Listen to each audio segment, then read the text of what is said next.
اللہ اللہ اللہ اللہ۔ بسم اللہ الرحمن الرحیم۔ السلام علیکم ناظرین، پروگرام آج کے نالم میں میں ہوں مصباح اللہ صابر، آپ کے سوالات اور ان کے جوابات کے ساتھ۔ آج کے پروگرام میں پہلا سوال جو ہمیں موصول ہوا ہے وہ محمد جاوید صاحب کا ہے۔ محمد جاوید صاحب فرماتے ہیں کہ فرض نماز میں امام صاحب کے پیچھے سورہ فاتحہ پڑھنا ضروری ہے۔ محمد جاوید صاحب کی خدمت میں گزارش ہے کہ حضور نبی کریم صلی اللہ علیہ وسلم سے جو چیز ثابت ہے وہ یہ کہ آپ علیہ السلام نے فرض نماز جو پڑھائی آپ نے اس میں تلاوت فرمائی ہے، سورہ فاتحہ پڑھی ہے، اور آپ علیہ السلام کے پیچھے صحابہ کرام رضی اللہ تعالیٰ عنہم اجمعین وہ کھڑے ہوتے تھے، نماز میں شامل ہوتے تھے۔ تو بسا اوقات ایسا ہوا ہے کہ آپ کے پیچھے دوسرے حضرات یعنی جو صحابہ کرام رضی اللہ تعالیٰ عنہم اجمعین تھے انہوں نے سورہ فاتحہ پڑھی ہے، یہ حدیث سے ثابت ہے۔ لیکن ایک اور حدیث سے یہ بھی ثابت ہے کہ آپ علیہ السلام نے ایک مرتبہ سلام پھیرنے کے بعد مقتدیوں سے پوچھا کہ کیا تم میں سے کسی نے سورہ فاتحہ پڑھی میرے پیچھے؟ تو ایک صاحب نے کہا کہ ہاں میں پڑھ رہا تھا۔ تو آپ علیہ السلام نے فرمایا کہ اسی وجہ سے مجھے نماز میں الجھن ہو رہی تھی۔ تو اس کے بعد صحابہ کرام رضی اللہ تعالیٰ عنہم اجمعین نے آپ علیہ السلام کے پیچھے سورہ فاتحہ جہراً نہیں پڑھی فرض نماز میں۔ اسی طرح ایک علماء کے درمیان میں ایک اختلاف پایا جاتا ہے سورہ فاتحہ کے حوالے سے کہ امام کے پیچھے سورہ فاتحہ پڑھی جائے گی یا نہیں پڑھی جائے گی۔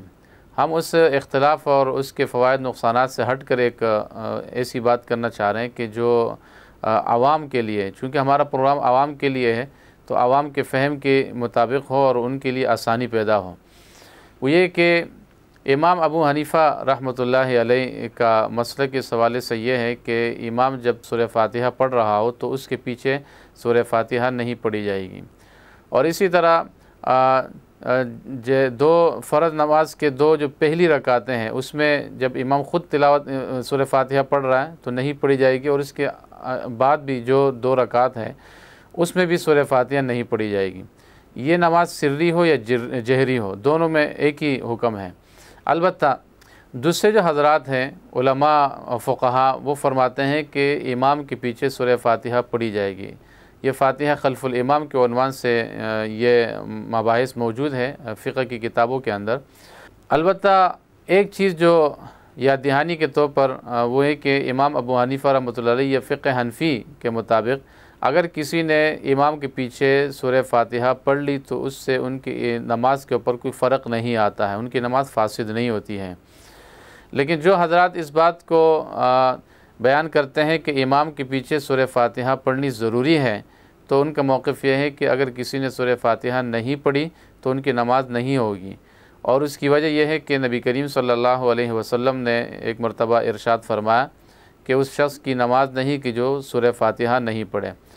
فقہائے احناف کہتے ہیں کہ اس سے مراد انفرادی نماز پڑھنے والا شخص ہے، اس سے مراد جو ہے وہ شخص ہے کہ جو نماز پڑھا رہا ہے، لیکن جو مقتدی ہے وہ اس سے مراد نہیں ہے۔ اختلاف کی بنیاد یہ ہے۔ البتہ فقہائے احناف کا مسلک یہ بھی ہے کہ اگر کوئی سنت کو زندہ کرنے اور اس حدیث کے ظاہر پر عمل کرنے کے لیے سورہ فاتحہ پڑھتا ہے تو اس کی نماز فاسد نہیں ہوتی بلکہ اس کو اضافی اجر نصیب ہوتا ہے۔ یہ سورہ فاتحہ کے حوالے سے مختصر سی بات تھی جو میں نے آپ کے سامنے رکھی ہے۔ عین ممکن ہے کہ بہت سارے حضرات بہت تفصیلی علم رکھتے ہوں اس حوالے سے، لیکن ہم نے جو بات رکھی ہے وہ عامت الناس کے لیے ہے کہ ان کو نماز کے حوالے سے جو ہے ایک آسانی میسر ہو اور وہ نماز اپنی پڑھ سکے۔ بنیادی جو چیز ہے وہ یہ ہے کہ لوگوں کو نماز کی ترغیب دی جائے اور ان کو نماز کے قریب کیا جائے۔ اس طرح کے اختلافات کی شدت کو جب اس فورم پہ بیان کیا جاتا ہے تو لوگ نماز کے قریب آنے کے بجائے دور ہو جاتے ہیں۔ تو ہم ان کی دوری نہیں چاہتے، ان کی نزدیکی اور ان کا قرب جو نماز کے حوالے سے وہ چاہتے ہیں۔ اللہ تعالیٰ ہم سب کو نماز پڑھنے اور اس کو دوسروں کے لیے آسان بنانے کی توفیق عطا فرمائے۔ آج کے پروگرام کا دوسرا سوال وہ عرفان صاحب کا ہے۔ عرفان صاحب کہتے ہیں کہ انشورنس کی پالیسی لینا جائز ہے یا ناجائز ہے؟ عرفان صاحب کی خدمت میں گزارش ہے کہ انشورنس کے حوالے سے پاکستان اور دیگر ممالک کے جو اس وقت کے فقہاء اور علماء ہیں وہ اس پر متفق ہے کہ ایک حرام چیز ہے انشورنس، یا جسے اب بیمہ کہیں، بیمہ زندگی کے لیے ہو یا اشیاء کے لیے ہو، دونوں صورتوں میں اس کے حرام کا فتویٰ کثیر علماء نے دیا ہے۔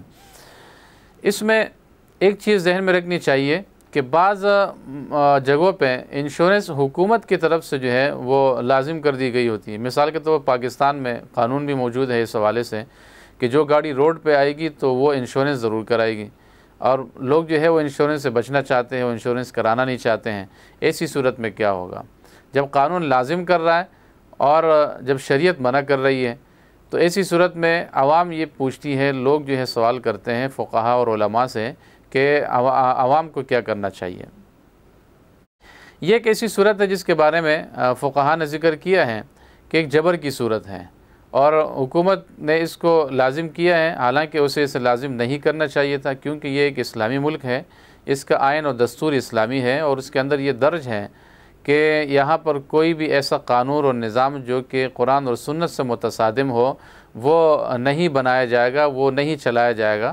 تو جب قرآن و سنت سے متصادم ایک قانون ہے تو اس کو ہماری حکومت کو بھی عوام کے اوپر لاگو نہیں کرنا چاہیے۔ ایسے قوانین کو یہاں پر جو ہے نافذ کرنے کی کوشش بھی نہیں کرنی چاہیے، کیونکہ یہ ایک ناجائز اور اللہ کے مقابلے میں ہونے کی وجہ سے، دین کے مقابلے میں ہونے کی وجہ سے حرام کام ہے کہ اللہ کا قانون موجود ہے اور اسے ہم چھوڑ کر بندگان خدا کا بنایا ہوا قانون جو ہے اس کو اختیار کر لیں، جس میں صریحاً شریعت کی خلاف ورزی ہوتی ہو۔ لیکن صورتحال یہ ہے کہ یہ قانون بہرحال اپنی تمام تر خرابیوں کے باوجود اس وقت موجود ہیں۔ تو اس میں کیا صورت ہو سکتی ہے؟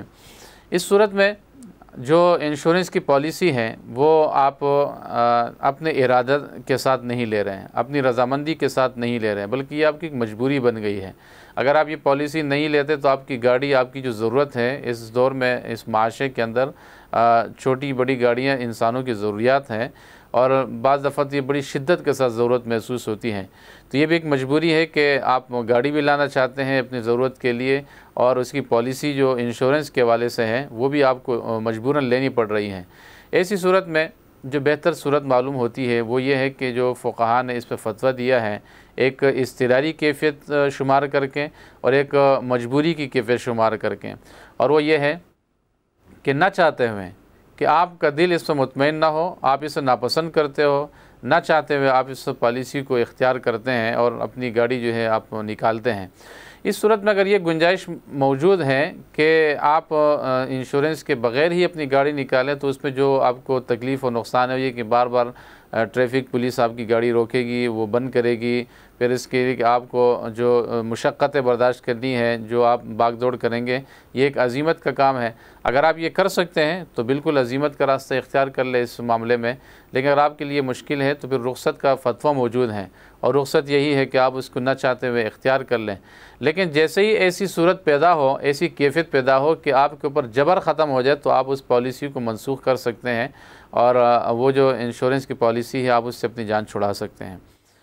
لیکن ایک اور چیز یہ ہے کہ جس ماحول میں جبر موجود نہیں ہے، یعنی آپ کو کوئی مجبور نہیں کر رہا، حکومت کا کوئی قانون نہیں ہے، اس حوالے سے کوئی قانون سازی نہیں ہے، اور آپ اپنے آپ کو جبر میں نہیں پاتے ہیں، تو ایسی صورت میں رضامندی کے ساتھ انشورنس پالیسی لینا، اس کو اختیار کرنا، یہ جو ہے ایک ناجائز ہے۔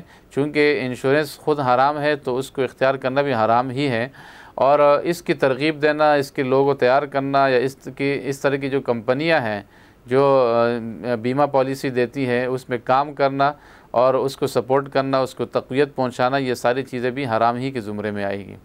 لہذا انشورنس پالیسی نہیں لینی چاہیے۔